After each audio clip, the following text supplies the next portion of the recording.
గంటన్నర ప్రయాణ సమయాన్ని 25 నిమిషాలకు తగ్గించే విజయవాడ వెస్ట్ బైపాస్ రోడ్ ఎక్కడి నుంచి ఎక్కడ వరకు మనకు అందుబాటులో వచ్చింది. ఈ రోడ్లో ప్రయాణించాలంటే ఎక్కడి నుంచి మనం ఎక్కడ వరకు ఈ రోడ్లో ప్రయాణం చేయవచ్చు అనేది మనం వివరంగా అయితే మనం చూద్దాం. ఈ రోడ్డు ప్రయాణం ఏంటి అనేది ట్రాఫిక్ లేనప్పుడు మనం పైన చూడొచ్చు, ట్రాఫిక్ ఉంటే గంటన్నర 2 గంటలు. ఇప్పుడైతే మనం వివరాలు చూద్దాం. ఎందుకు వీడియో స్కిప్ చేయొద్దన్నాను అంటే దారిలో కొంచెం ఇబ్బందులు ఎదురవుతారు పూర్తిగా చూడకపోతే. అందుకని ఇక్కడ ఈ బోర్డులు చూడగానే అబ్బా Vijayawada west bypass road ready అయిపోయింది, ఏలూరు తాడేపల్లిగూడెం వెళ్ళే వాళ్ళు హాయిగా గన్నవరం దాకా ఈ రోడ్లో వెళ్ళిపోవచ్చు అనుకోవచ్చు. కానీ ఈ రోడ్డు ఇక్కడైతే మనం ఎక్కలేము. ఎక్కే మార్గం ఉన్నా కానీ కొంచెం ఇబ్బందులు అయితే ఉంటుంది, అది వేరే వీడియోలో చూపిస్తాను. ఈ రోడ్డు మనం ఎక్కాలనుకుంటే ఎక్కడ ఎక్కాలి ఏంటి అనేది ఈ వీడియోలో ఫుల్ డీటెయిల్గా ఉంటుంది. ఇక్కడ మనం లెఫ్ట్ తీసుకున్నాం అనుకోండి, సర్వీస్ రోడ్లో కాంక్రీట్ దిమ్మలు, పెద్ద పెద్ద దిమ్మలు, అది మనం 2-3 కాదు కదా 10 మంది కలిసినా కూడా దాన్ని కదపలేము, ఎందుకంటే అవి క్రైన్తో ఏర్పాటు చేశారు కాబట్టి వాటిని అయితే మనం కదపలేము. అందరూ కూడా ఇలా ఇప్పుడు నేను వెళ్తున్నాను కదా ఆ రకంగా వెళ్ళి ఆ ముందు వరకు వెళ్ళి అయ్యో రోడ్డు ఇక్కడ లేదు అని చెప్పని మళ్ళీ వెనక్కి వచ్చి విధంగా పాత రోడ్లో వెళ్ళిపోతున్నారు. కానీ మీరు ఎక్కాలనుకుంటే ఎక్కడ ఎక్కాలనేది ఈ వీడియో క్లియర్గా ఉంటుంది. ఈ వీడియోలో ఒక చోట చీకటి వీడియో ఉంటుంది, అంటే కొంచెం లైటింగ్ తక్కువ ఉంటుంది, కానీ మిగతా వీడియో ఫుల్గా క్లారిటీలో ఉంటుంది. ఇక్కడ మనం గొల్లపూడి మైలరాయి దగ్గర ఇక్కడ మన ఇండియన్ ఆయిల్ కనిపిస్తుంది కదా, ఇది దాటగానే లెఫ్ట్లో మళ్ళీ విజేత కనిపిస్తుంది. ఇక్కడ మనం లెఫ్ట్ వేసుకోవాలి. లెఫ్ట్ వేసుకుని స్ట్రైట్గా అయితే మనం వెళ్ళిపోవాలి. మళ్ళీ రైట్ అంటే డైరెక్ట్ స్ట్రైట్లో వెళ్తే మళ్ళీ విజయవాడ సిటీలోకి వెళ్తుంది. అందుకని మన ఈ లెఫ్ట్ విజేత ఉంది కదా, ఈ లెఫ్ట్ తీసుకుని స్ట్రైట్గా అయితే వెళ్ళాలి. ఇక్కడ 2 మినిట్స్ మాత్రమే, అదే 1 మినిట్ మాత్రమే ఈ నైట్ వీడియో ఉంటుంది, మిగతాదంతా కూడా క్లియర్గా డే టైం వీడియో ఉంటుంది. ఇక్కడ ఇది సితారా సెంటర్, అక్కడ మనం లెఫ్ట్ వేసుకుని స్ట్రైట్గా వస్తే ఇక్కడ సితారా సెంటర్ వస్తుంది, ఇక్కడ మనం లెఫ్ట్ తీసుకోవాలి. అదే డైరెక్ట్ వెళ్తే స్వరంగంలోకి అయితే వెళ్తుంది.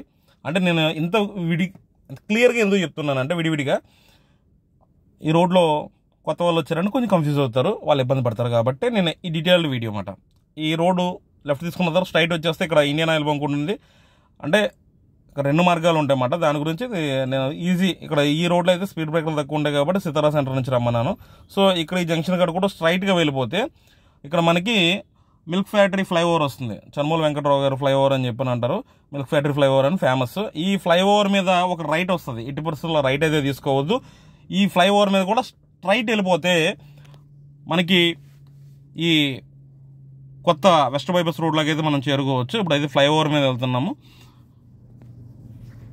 ఆ రైట్ మాత్రం 80% తీసుకోవద్దు, ఎందుకంటే అది మళ్ళీ చిట్టినగర్ మీదుగా మళ్ళీ సిటీలోకి వెళ్తుంది. ఇంకోటి ఏంటంటే ఈ ఫ్లైఓవర్ దిగిన తర్వాత కూడా ఒక చిన్న చౌరస్తా లాంటిది, ఒక సెంటర్ లాంటిది వస్తుంది, ఆ జంక్షన్ లాంటిది, అక్కడ రైట్ తీసుకోకూడదు, స్ట్రైట్గా అయితే వెళ్ళాలి. స్ట్రైట్గా వెళ్తే మనం ఈ వెస్ట్ బైపాస్కి అయితే చేరుకుంటాం. అదంతా కూడా మంచి లైటింగ్లో బైపాస్ రోడ్ అయితే మంచి బాగానే ఇచ్చేయడం అయితే జరిగింది. ఇది ఇక్కడ రైట్ ఉంది, ఇది కాదు, మనం స్ట్రైట్ అయితే వెళ్ళిపోవాలి. వెళ్ళిపోయిన తర్వాత ఇదిగో మనకు ఎదురుగుండా 2 కొండలు దర్శనమిస్తున్నాయి. ఇక్కడ దీనికి బిఫోర్ కూడా ఒక చిన్న జంక్షన్ అయితే ఉంది, సో అక్కడ అయితే రైట్ తీసుకోమని చూపిస్తారు గన్నవరానికి, అదేం కాదు. ఇక్కడికి ఎలాగ వచ్చేస్తే మనకి ఇంకా కన్స్ట్రక్షన్లో ఉంది. ఇక్కడ మనకి ఇది బ్రిడ్జ్ ఉంది కదా, ఆ బ్రిడ్జ్ మీద అయితే కన్స్ట్రక్షన్ జరగాలి. మీకు మన పైన కనిపిస్తున్నాయి కదా కరెంట్ తీగలు, ఆ కరెంట్ తీగల కోసం అయితే ఆగింది. ఇప్పుడు ఈ బ్రిడ్జ్ దగ్గర మనం బ్రిడ్జ్ క్రాస్ చేసి రైట్ సర్వీస్ రోడ్లోకి అయితే మనం ఎంటర్ అవ్వాలి.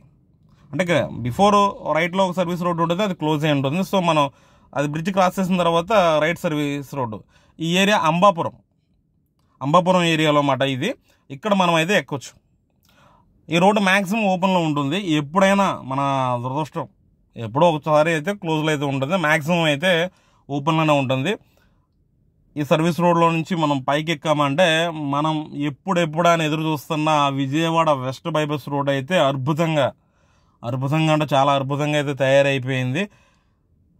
అది ఒక రోడ్డే కాదు, మనం ఎక్కడ ఎగ్జిట్ అవ్వాలి, ఎక్కడ ఎంట్రీ అవ్వాలి, బోర్డులతో సహా అన్నీ రెడీ అయిపోయినాయి. ఇదిగో మనం ఎప్పుడెప్పుడు అనుకుంటున్నా ఈ విజయవాడ వెస్ట్ బైపాస్ రోడ్ 6 వరుసల్లో అయితే సూపర్ అంటే సూపర్ ఉంటుంది ప్రయాణం.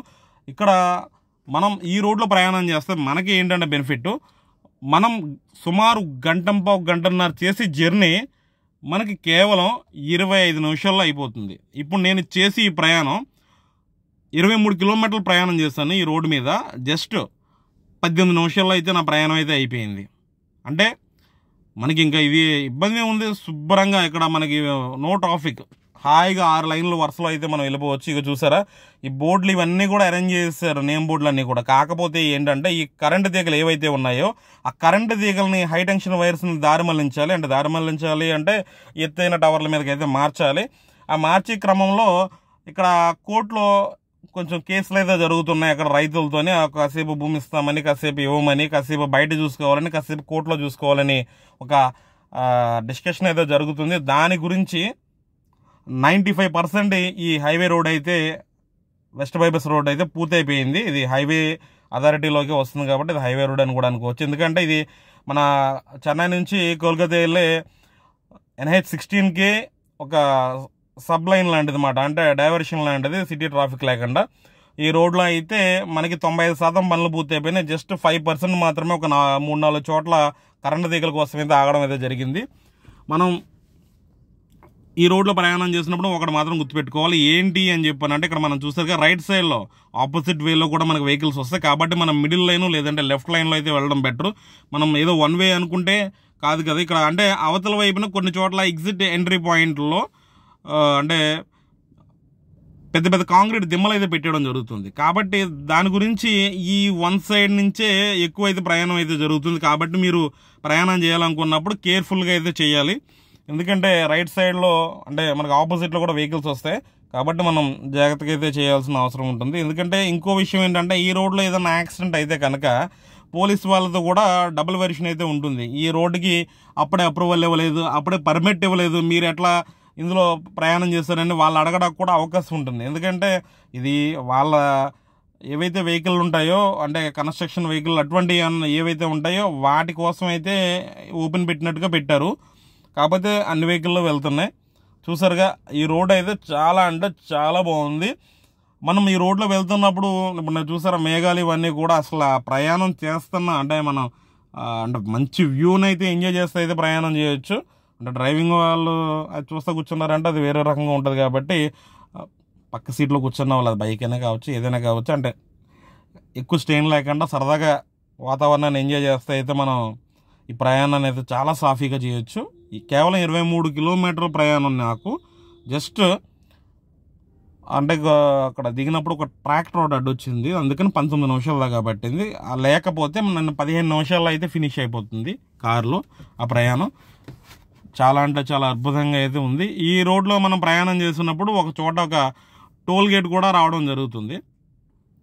ఎందుకంటే మనం హైవే రోడ్లో ఏదైతే సెంట్రల్ గవర్నమెంట్ నిర్మిస్తుందో దాని మీద ఖచ్చితంగా టోల్ గేట్ అనేది ఉంటుంది. నేను అన్నాను కదా కొంచెం లేట్ అయిందని. ఇక్కడ చూస్తే హై టెన్షన్ వైర్స్ చాలా అంటే చాలా కింద నుంచి వెళ్ళినాయి ఇక్కడ. కాబట్టి అక్కడ కన్స్ట్రక్షన్ అయితే పూర్తి కాలేదు. ఎందుకంటే ఇక్కడ రోడ్డు అయితే నిర్మించేశారంటే ఆ హై టెన్షన్ వైర్స్ ఏవైతే ఉన్నా అవి రోడ్డుకి ఆనుకుపోతాయి అన్నమాట, అంటే అంత కిందకు ఉంటాయి ఇక్కడ. సో ఆ వైర్ల హైట్ పెంచినట్లయితే ఇక్కడ రోడ్డు నిర్మాణం అయితే పూర్తయిపోతుంది. ట్రాక్టర్ దాని వెనకాల కారు రావడం వల్ల కొంచెం డిలే అయింది. లేదంటే ఈ గ్యాప్లో మనం ఎంత లేదనుకున్నా ఒక 2 కిలోమీటర్లన్నా ప్రయాణం అయితే సాగిపోతుంది. చూసారుగా ఇక్కడ చాలా అంటే చాలా కింద నుంచి ఉంటుంది. అక్కడ హెచ్చరిక బోర్డు కూడా పెట్టారు. అక్కడ హై టెన్షన్ అంటే ఆ రకంగా మెరుపులు లాంటివి పెట్టారంటే ఇక్కడ విద్యుత్ లైన్లు ఉన్నాయని చెప్పని. ఈ 2 ట్రాక్టర్లు వెనకాల ఒక DCM లారీ ఇవన్నీ ఆటో ఇవన్నీ వచ్చిన తర్వాత అయితే నేను ప్రయాణం చేస్తాను. ఇక్కడ నాకు కొంచెం టైం అయితే అంటే నేను అనేది ఏంటంటే నేనేం దూసుకుపోవాలని నేను చెప్పట్లేదు, అంటే కొంచెం టైము తగ్గింది, అంటే డైరెక్ట్ దానికన్నా కొంచెం టైం తగ్గింది. ఇప్పుడు ఈ రోడ్డు పూర్తి చూసారా చాలా అంటే చాలా కిందకు ఉంటాయి అన్నమాట హై టెన్షన్ వైర్స్ అయితే. పొరపాటున దానికి ఏదన్నా వెహికల్ ఇదైందంటే చాలా ఇదిగా ఉంటుంది, అంటే తెలియకుండా వచ్చేస్తారు. కాబట్టి ఇవి అయితే పెట్టారు. ఎందుకంటే ఆ కరెంట్ తీగల దాకా వెళ్ళకుండా ఇరుక్కుపోయేది అయితే ముందే ఇరుక్కుపోతుంది. ఎందుకంటే మన వాళ్ళు మొండిగా తోలేస్తారు కాబట్టి అదైతే ఏర్పాటు చేయడం అయితే జరిగింది. ఈ 4 చోట్ల మొత్తం మీద 4 చోట్ల అంటే మన నల్లకుంట దగ్గర నుంచి గన్నవరం వెళ్ళేదాకా 4 చోట్ల అయితే ఇటువంటి పరిస్థితి ఉంటుంది. ఇది పూర్తయిపోతే ఎక్కడ కూడా నాన్ స్టాప్గా అయితే కేవలం ఒక టోల్ గేట్ దగ్గర ఆగే పరిస్థితి ఉంటుంది. అది కూడా ఫాస్ట్గా ఉంటుంది కాబట్టి ప్రయాణం అయితే చాలా అంటే చాలా వేగంగా అయితే జరుగుతుంది. ఈ రోడ్డు కనుక అందుబాటులో వస్తే కనుక గొల్లపూడి అంటే ఎయిర్పోర్ట్కి వెళ్ళే వాళ్ళు ఆ నామవరపాడు రింగ్ దగ్గర బెంజ్ సర్కిల్ దగ్గర ఇబ్బంది పడకుండా, అంటే మెయిన్ సిటీ మిడిల్లో ఉన్న వాళ్ళకి అయితే తప్పదు ఇంకెలాగైనా సిటీలోంచే వెళ్ళాలి. కానీ గొల్లపూడి భవానీపురం ఆ ఏరియాలో ఉన్న వాళ్ళు సింపుల్గా ఈ హైవే రోడ్ అయితే వెస్ట్ బైపాస్ రోడ్ అయితే ఎక్కేసి మనం డైరెక్ట్ గన్నవరం ఎయిర్పోర్ట్కి అయితే వెళ్ళడానికి అయితే చాలా అంటే చాలా ఈజీగా ఉంటుంది. ఎందుకంటే సిటీలో మిగతా ప్రాంతాల నుంచి కూడా ఈజీగా ఈ హైవే చేరుకోవడానికి అయితే సబ్ రోడ్స్ అయితే అంటే మన ఈ వెస్ట్ బైపాస్ రోడ్ని కలిసేలాగా అయితే రోడ్లు అయితే ఏర్పాటు చేయడం జరిగింది. వాటికి కూడా క్లియర్గా డైరెక్షన్స్ అయితే ఇప్పటికే ఈ రోడ్లో వెళ్తే ఇది వస్తుంది అని చెప్పని బోర్డులు అయితే ఏర్పాటు చేయడం జరిగింది. కాకపోతే ఏంటంటే గూగుల్ మ్యాప్లో అయితే ఇది మనకి కనిపించదు. చూసారా ఇక్కడ జేసీబీ వాళ్ళు ముందుకి వెనక్కి రివర్స్ చేసుకుంటున్నారు కాదు. అంటే ఇక్కడ మనకి గూగుల్ మ్యాప్లో అయితే ఇంకా అప్డేట్ కాలేదు. కానీ గూగుల్ మ్యాప్ ఫాలో అయ్యి రావాలి అనుకుంటే కష్టం. ఈ రోడ్డు ఫుల్గా నేను ఎందుకు చెప్తున్నానంటే ఇక్కడ సర్వీస్ రోడ్లోకి రావాల్సి ఉంటుంది కొన్నిసార్లు సర్వీస్ రోడ్లోకి వచ్చిన తర్వాత మళ్ళీ ఎలాగ ఎక్కాలి అంటే అది వెళ్తుందా లేదా అనేది డౌట్లు ఏమన్నా వస్తూ ఉంటే కనుక ఇబ్బంది అవుతుంది. కనుక ఇక్కడ మనకి బ్రిడ్జ్ పూర్తి అవ్వలేదు. సో ఇక్కడ మన సర్వీస్ రోడ్లోకి వచ్చాం. ఇటువంటి వాటి గురించి ఈ వీడియో అయితే పూర్తిగా చూస్తే మనకి ఏమన్నా ఉపయోగపడుతుందని చెప్పని, అదేవిధంగా ఎంతవరకు ఈ highway road west bypass road పూర్తయిపోయింది అని అంటే అందరూ వెళ్ళే పరిస్థితి ఉండదు కదా, వెళ్ళని వాళ్ళు కూడా పూర్తిగా ఎంజాయ్ చేస్తారని చెప్పి క్లియర్గా అయితే తీయడం జరిగింది. ఈ హైవే రోడ్ అయితే మనకి పూర్తిగా అందుబాటులోకి వచ్చింది. చూసారా ఇక్కడ ఈ రోడ్ వేస్తే ఆ రోడ్డు మీదకి వచ్చేస్తాయి కరెంటు తీగలు. అందుకోసం ఇక్కడ మనకి ఈ బ్రిడ్జ్ ఒకటి ఆపారు, తర్వాత బ్రిడ్జ్ పక్కన కూడా రోడ్డును కూడా ఆపడం జరిగింది. ఈ రకంగా మనకి ఈ కరెంటు తీగల వల్ల మాత్రమే 6 నెలల క్రితమే మనకి చాలా 95% పూర్తయిపోయిన ఈ రోడ్డు పనులు ఆ మిగిలిన 5% కోసం ఈ కరెంటు తీగలని వాళ్ళు మార్చాల్సి ఉంటుంది.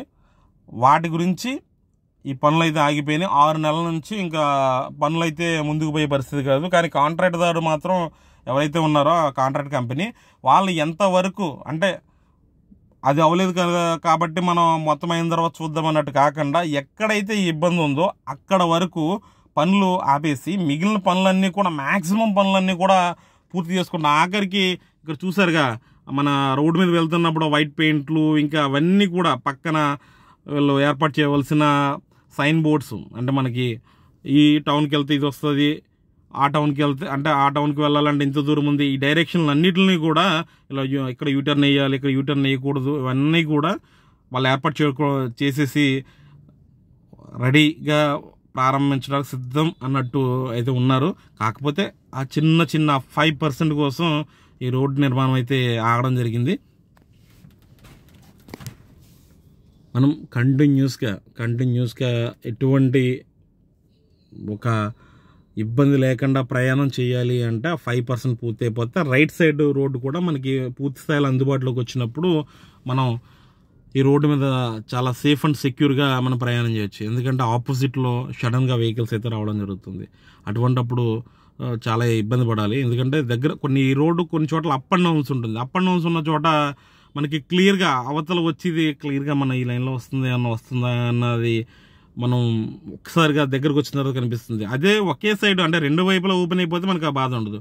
ఇక్కడ టోల్ గేట్ అయితే నేను చెప్పాను కదా, ఇక్కడ టోల్ గేట్ ఉంటుంది, టోల్ మనం చెల్లించాలని చెప్పని ఇదే ఆ టోల్ గేట్. నేను గతంలో కూడా ఒక వీడియోలో అయితే నేను తీసైతే పెట్టడం జరిగింది.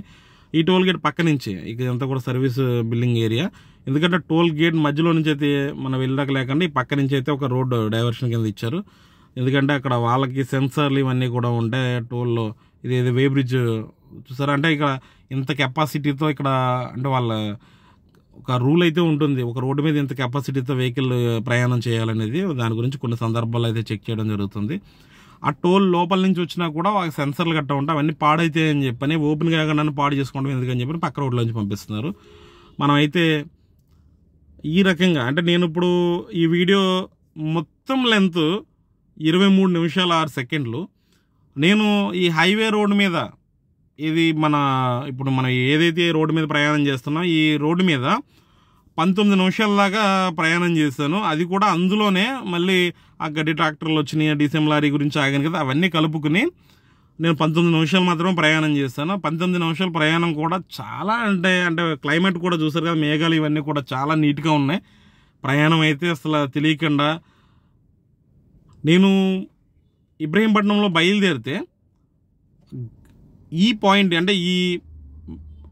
పిన్నమనేని సిద్ధార్థ కాలేజ్ ఏదైతే ఉందో అక్కడ నేను విజయవాడ మీదుగా ఆ పాయింట్కి చేరుకోవాలంటే దగ్గర గంటన్నర పడుద్ది.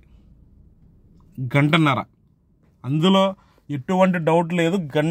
గంట దాటే పడుతుంది టైము, గంటన్నర. ఇంకా ట్రాఫిక్ ఉందంటే మనం చెప్పుకోవసరం లేదు. అలాంటిది నేను ఈ పాయింట్లో ఎక్కడంటే ఇబ్రహీంపట్నంలో బయలుదేరి మనకి ఏలూరులో హైవేలో వెళ్తున్నప్పుడు ఒక భారత్ పెట్రోల్ బంక్ వస్తుంది రైట్ సైడ్, అక్కడ చేరుకోవడానికి గంట సేపట్లో అక్కడికి వెళ్ళిపోయాను నేను. అంటే చూడండి ఎంత జర్నీ మనకి సేవ్ అవుతుందో ఈ రోడ్ అనేది ఓపెన్ అయితే. ఇంకో విషయం ఏంటంటే ఈ రోడ్డు మీద విన్యాసాలు చేసే వాళ్ళు మన యువత ఉత్సాహం ఎక్కువ కాబట్టి రకరకాల విన్యాసాలు అనేది బైకులు తీసుకొచ్చి చేస్తున్నారు. కాబట్టి చాలా కేర్ఫుల్గా అనేది మనం డ్రైవింగ్ అనేది ఈ రోడ్లో చేయవలసిన అవసరం ఇది ఎంతైనా ఉంది. అదేవిధంగా మన వాళ్ళ కొత్త రోడ్డు కాబట్టి ఇక్కడ రకరకాల సరదాగా అంటే మన ఆకాశం కావచ్చు, ఆ వెదర్ ఇవన్నీ కూడా బాగున్నాయని చెప్పని ఫోటోషూట్ కూడా మన వాళ్ళు తెలిసిందే కదా, ఎక్కడ బండి ఆపి అంటే ఇక్కడ బాగుందంటే ఎక్కడ పడితే అక్కడ బండి ఆపి ఫోటోషూట్ అయితే చేస్తున్నారు. కాబట్టి వాటన్నిటిని దృష్టిలో పెట్టుకుని చాలా కేర్ఫుల్గా డ్రైవింగ్ చేయాల్సిన అవసరం ఎంతైనా ఉంది. చూసారు కదా రైట్ సైడ్లో సరదాగా వచ్చేస్తున్నాయి బళ్ళు. చూసుకోకపోతే తర్వాత న్యూస్లో మనం ఉంటాం అన్నమాట. కాబట్టి అటువంటి లేకుండా అయితే మనం ప్రయాణం చేయాలని అయితే నేను కోరుకున్నాను. అంటే ఇబ్బందులు పడకుండా ప్రయాణం చేయాలని నేను కోరుకున్నాను. మీరు ఇక్కడ గమనించినట్లయితే ఈ రోడ్డుకి ఇరువైపులా మ్యాక్సిమం ఈ కరెంట్ తీగలే కనిపిస్తాయి. చూసారా పెద్ద పెద్ద టవర్ లైన్లు. ఈ కరెంట్ తీగల వల్లే ఈ బైపాస్ రోడ్డు పనుల్లో ఆ మిగిలిన 5% రిమైనింగ్ వర్క్ ఈ కరెంట్ తీగల వల్లే ఆగిపోయింది అన్నమాట. ఇది కొన్ని కోర్టులో ఉంది, కోర్టు బయట ఉంది. ఈ రకంగా అంటే కాసేపు రైతులు ఇస్తామని, కాసేపు మాకు నష్టపరిహారం అని ఇక్కడ ఉంటుంది కదా ఖచ్చితంగా. సో ఆ విషయం మీద ఈ రోడ్డు నిర్మాణం అయితే ఆలస్యం అవుతుంది. కాబట్టి ఈ రోడ్ అయితే మనకి చాలా చక్కగా అయితే 6 లైన్లో అయితే రెడీ అయిపోయింది. అదేవిధంగా ఈ రోడ్డు క్లోజ్ అంటే మనకి ఎక్కడైతే గన్నవరం దాటిన తర్వాత హైవేలో కలిసిపోతుంది, NH16లో కలిసిపోతుందో అక్కడ కూడా కొంత వర్క్ జరగాల్సింది ఉంది. మరి వాళ్ళు దాన్ని ఏ పర్పస్లో ఎప్పుడు స్టార్ట్ చేస్తారో ఎప్పుడు ముగిస్తారనేది తెలియదు. అది అయిపోతే ఇది ఉంటుంది మనకి, అంటే అది పూర్తి అయిపోతే రోడ్ వర్క్ అక్కడ కూడా పూర్తి అవ్వాల్సి ఉంటుంది. మరి వాళ్ళు దేనికోసం ఆపారు. ఇంకో విషయం ఏంటంటే అత్యంత అద్భుతంగా ఉన్న ఈ రోడ్డు, అత్యంత గొప్పగా ఉన్న ఈ రోడ్డు, తలకాయ పోట్లు, తర్వాత పనికిమాలిన ప్లానింగ్లు, కొన్ని ఇబ్బంది పడే విషయాలు కూడా ఉన్నాయి ఇందులోని. అది మనం చెప్తాను, అది ఒక సెపరేట్ వీడియో చేసి ఎక్కడెక్కడ ఈ రోడ్డు అర్థం బద్ధం లేకుండా డిజైన్ చేశారనేది కూడా నేను ఇంకొక వీడియోలో నేను వివరంగా అయితే నేను చూపిస్తాను అన్నమాట. ఎక్కడెక్కడ ఈ రోడ్డు అస్తవ్యస్తంగా డిజైన్ చేశారు, అసలు ఏంటి, అసలు విజయవాడలో రోడ్ల డిజైనింగ్ ఏంటి అనేది కూడా నేను ఇక్కడ వచ్చేటప్పుడు వేరే సెపరేట్ వీడియోలో అయితే నేను చేస్తాను. ఇంకో విషయం ఏంటంటే ఇటువంటి రోడ్లలో ఇది ఒక ఎక్స్ప్రెస్ వే కింద వస్తుందన్నమాట. అంటే మన 4 రోడ్లలో అంటే వెళ్ళడానికి 2 రావడానికి 2 4 వరుసల లైన్ రోడ్ ఏదైతే ఉంటుందో అవి హైవేస్ కింద అనుకుంటే, ఈ 6 వరుసల రోడ్లు ఎక్స్ప్రెస్ వేల కింద వస్తాయి అన్నమాట. అంటే 6 వరుసలు కావచ్చు, 8 వరుసలు కావచ్చు, ఇవన్నీ ఎక్స్ప్రెస్ హైవేల కింద వస్తాయి. ఇప్పుడు ఈ ఎక్స్ప్రెస్ హైవే మనకి కంటిన్యూస్, ఇప్పుడు ఈ రోడ్డు హైవేలోకి కలిసిన తర్వాత కూడా కంటిన్యూస్ ఎక్కడ వరకు వస్తుందంటే గుండుగొలన వరకు వస్తుంది. ఇవన్నీ కూడా మనకి గూగుల్ మ్యాప్లో అప్డేట్ అయిన ప్లేసుల్లో చూస్తే గ్రీన్ కలర్లో కనిపిస్తూ ఉంటాయి ఇవన్నీ. అంటే ఇవన్నీ మంచి ఫాస్ట్ ఎక్స్ప్రెస్ వేల కింద అర్థం అన్నమాట. ఇటువంటి హైవేల్లో ఆటోల మీద వీటి మీద ప్రయాణం చేసినప్పుడు చాలా అంటే చాలా జాగ్రత్తగా ఉండాలి. పక్క నుంచి కారు రెస్పాన్సిబుల్గా ఉన్న వాళ్ళు 80-100 వెళ్తారు. కొంతమంది మేము దూసుకుపోవాలనుకున్న వాళ్ళు ఖచ్చితంగా ఒక 150-160, ఇంకో కొంతమంది వెళ్ళినా 200 కూడా వెళ్తూ ఉంటారు. అటువంటి వాళ్ళ నుంచి ఇబ్బందులు ఉంటాయి. కాబట్టి ఖచ్చితంగా మనం ఈ రోడ్డు మీద ప్రయాణం చేసినప్పుడు ఖచ్చితంగా చాలా అంటే చాలా జాగ్రత్తగా చేయాలి. ఆటోలు అటువంటివి ఈ రోడ్లో ప్రయాణం చేసినప్పుడు అంటే చాలా కేర్ఫుల్గా ఉండాలి. అదేవిధంగా ఎక్కడ పడితే అక్కడ ఏదో వ్యూ బాగుంది, మంచి చూస్తారా నేను ప్రయాణం చేస్తూ ఉంటేనే మేఘాలు అంటే చాలా బాగున్నాయి. చాలా అంటే చాలా ఎంత బాగున్నాయి అని చెప్పానంటే అసలు ఒక మాటల్లో చెప్పలేను. ఇవన్నీ కూడా అంటే మనకు తెలిసిందే కదా, మేఘాలు రకరకాల ఆకృతుల్లో ఉంటాయి. మనకి ఏదో గుర్రాల పరిగెట్టినట్టు ఇండియా మ్యాప్ అంటారు, దేవుడు బొమ్మలు అంటారు, అన్ని రకరకాలుగా ఉంటాయి. అవి అట్లన్నిటిని చూస్తూ ఉంటే చాలా సరదాగా ఉంటుంది. సో అటువంటి ప్లేసుల్లో ఫోటోలు దిగాలని చెప్పని ఎక్కడ పడితే అక్కడ వెహికల్ ఆపితే కనుక మనకు చాలా అంటే చాలా ఇబ్బంది పడాల్సిన పరిస్థితి ఉంటుంది. కాబట్టి చాలా కేర్ఫుల్గా ఇటువంటి రోడ్ల మీద ప్రయాణం చేయవలసి ఉంటుంది. అది 2 వీలర్ అయినా కావచ్చు, కార్ అయినా కావచ్చు, ఇంకా ఆటో అయినా కావచ్చు, ఏదైనా కావచ్చు. ఇప్పుడు మనం ఈ రోడ్డు ముగింపు అంటే పిన్నమనేని సిద్ధార్థ కాలేజ్ దగ్గర గన్నవరం దాటిన తర్వాత ఈ రోడ్డు NH-16 చెన్నై నుంచి కోల్కతా వెళ్ళే హైవేలో అయితే కలిసిపోతుంది. ఇక్కడ ఇది మనం చూస్తుంది, ఇది ఒక రైల్వే క్రాసింగ్. ఇది ఇక్కడ మనం అనుకోవచ్చు సరదాగా రైళ్ళు చూడవచ్చు, ఇలాంటివి అనుకోవచ్చు. కాబట్టి ఇటువంటి ప్లేసుల్లో మనం అట్రాక్ట్ అవుతాము. కాబట్టి ఇటువంటి ప్లేసుల్లో ఖచ్చితంగా కేర్ఫుల్గా అయితే ఉండాల్సిన అవసరం ఎంతైనా ఉంది. కాబట్టి చాలా కేర్ఫుల్గా ఇటువంటి రోడ్ల మీద ప్రయాణం చేస్తున్నప్పుడు ఇటువంటి రోడ్ల మీద ప్రయాణం చేసినా కూడా నిర్లక్ష్యం లేకుండా చాలా జాగ్రత్తగా ప్రయాణం చేసి క్షేమంగా గమ్యం చేరాలని నేనైతే కోరుకుంటున్నాను. బైక్ మీద వెళ్ళే వాళ్ళు హెల్మెట్, అదేవిధంగా కార్లో వెళ్ళే వాళ్ళు సీట్ బెల్ట్ ఖచ్చితంగా ధరించాలి. చూసారు సైన్ బోర్డులు ఇవన్నీ చూస్తూ ఉంటే ఎక్కడెక్కడో ప్రాంతాలకు దారి చూపిస్తూ ఉంటుంది. ఇక్కడ మనకు రైట్ సైడ్ అయితే కొత్తగా అంటే ఇది అటాచ్ అవ్వాల్సిన ప్లేస్ ఇది, అది ఇంకా పూర్తి కాలేదు. కాబట్టి ఇప్పుడు మనం సర్వీస్ రోడ్లో నుంచే మనం కొత్త వెస్ట్ బైపాస్ రోడ్లో నుంచి పాత NH-16 హైవేలోకి అయితే మనం కలుస్తున్నాం.